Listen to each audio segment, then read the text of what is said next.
Du 4 juillet au 25 juillet 2012, le Citron Jaune proposera sa troisième édition des Mercredis du Port à Port-Saint-Louis-du-Rhône. Tous les mercredis de juillet, donc, vous serez conviés sur les quais du port central à des soirées culturelles plurielles, réjouissantes, conviviales et gratuites.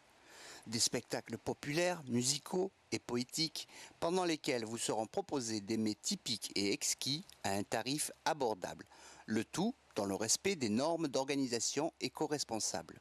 Les maîtres d'œuvre de ces réjouissances artistiques, que sont la municipalité et l'association du Citron Jaune, organisaient cette semaine à cet effet une conférence de presse. Nous avons répondu présent à l'invitation et recueilli les présentations de M. Jean-Marc Charrier, maire de Port-Saint-Louis-du-Rhône, et de Françoise Léger, directrice artistique du Citron Jaune. Bien, mais écoutez, je suis très heureux de nous retrouver pour la présentation de la troisième édition des mercredis du port, cette initiative que nous avons construite avec le Citron Jaune depuis 3 ans et qui euh, allie à la fois les arts de la rue, la programmation culturelle, mais aussi un moment de convivialité avec de la restauration et des moments d'échange sur un lieu qui est ô combien important pour notre ville, puisque c'est le bassin central qui était hier un lieu d'activité économique qui a été le creuset de la ville, mais qui est aujourd'hui un lieu ouvert au public, dont on poursuit les aménagements.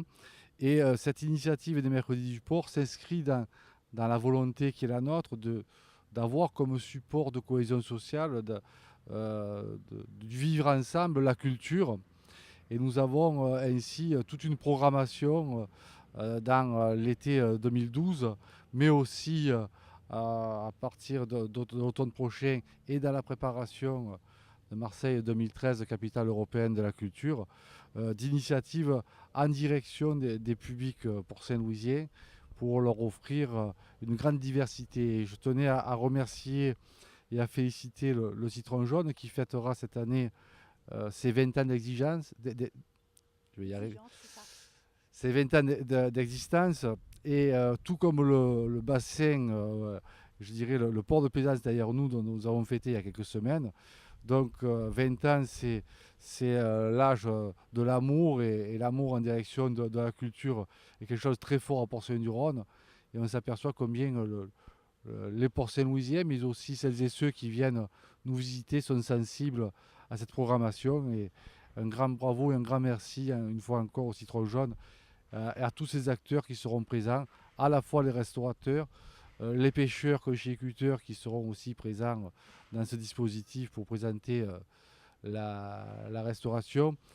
Nous avons voulu qu'elle soit aussi dans la responsabilité citoyenne, puisque cette restauration est assujettie à un certain nombre de critères au niveau de la présentation des repas, c'est-à-dire qu'il faut s'éviter d'avoir des couverts en plastique, des verres en plastique, des assiettes en plastique, mais bien au contraire une démarche éco-citoyenne. Et nous aurons l'appui en cela des ambassadeurs du tri qui seront présents d'Ouest-Provence lors de toutes les initiatives. Voilà, je vais laisser le soin à notre amie, la directrice du Citron Jaune, de nous faire la présentation euh, des différents spectacles que nous aurons à partir du 4 juillet et ce jusqu'au 26 juillet, l'ensemble des mercredis du port. C'est une réussite et qu'il faut qu'il se confirme et je ne doute pas du succès de l'édition 2012. Voilà, cher ami, à vous. Alors chaque semaine, chaque mercredi, il y aura au moins 3 propositions artistiques. Donc on est sur des choses très diverses, très variées, tant au point de vue des disciplines, hein. Il y a de la danse, il y a de la musique, il y a du cirque, il y a du théâtre de rue, il y a aussi des styles très différents. Il y a des spectacles drôles, des spectacles poétiques, des spectacles festifs, des spectacles impressionnants. Par exemple, on verra, je crois que c'est le 11 juillet, un artiste de renommée internationale qui s'appelle Johan Bourgeois, qui travaille avec un trampoline. Et ça, c'est vraiment quelque chose de très très beau, très poétique et en même temps très talentueux et très impressionnant.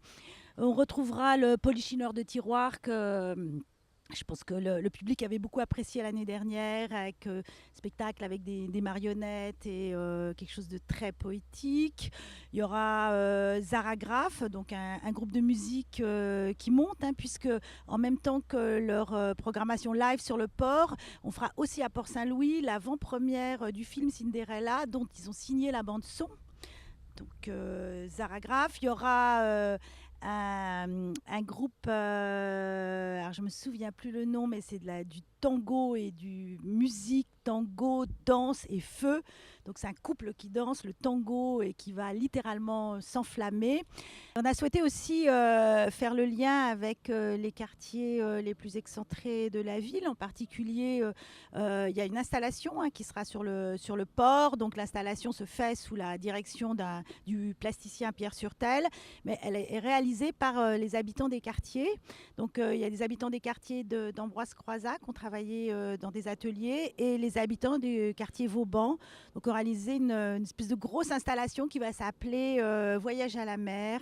Je vous invite à la découvrir, je ne vous en dis pas plus. Elle sera présente pendant tout le mois de juillet, donc sur le port. On se retrouve le soir, hein, sur le port, à l'heure où vraiment c'est tellement agréable de boire un coup et de manger du poisson grillé. Mais tous les mercredis aussi sur le marché, le matin, on aura un avant-goût, soit en musique, soit en spectacle, de ce qu'on pourra voir le soir. Alors, nouveauté cette année, on a construit, comme le public est de plus en plus nombreux, on a construit des petits gradins, qui sont des petits gradins modulables qui vont se déplacer très très facilement. C'est le modèle breveté Art de la rue. Et puis sur la dimension éco-citoyenne, on s'était aussi soutenu par la région et leur programme Agir. Donc effectivement, vaisselle en dur, on pourra aller faire pipi dans des toilettes sèches. Et il y aura, comme le rappelait Monsieur le maire, une traçabilité de tout ce qu'on mangera.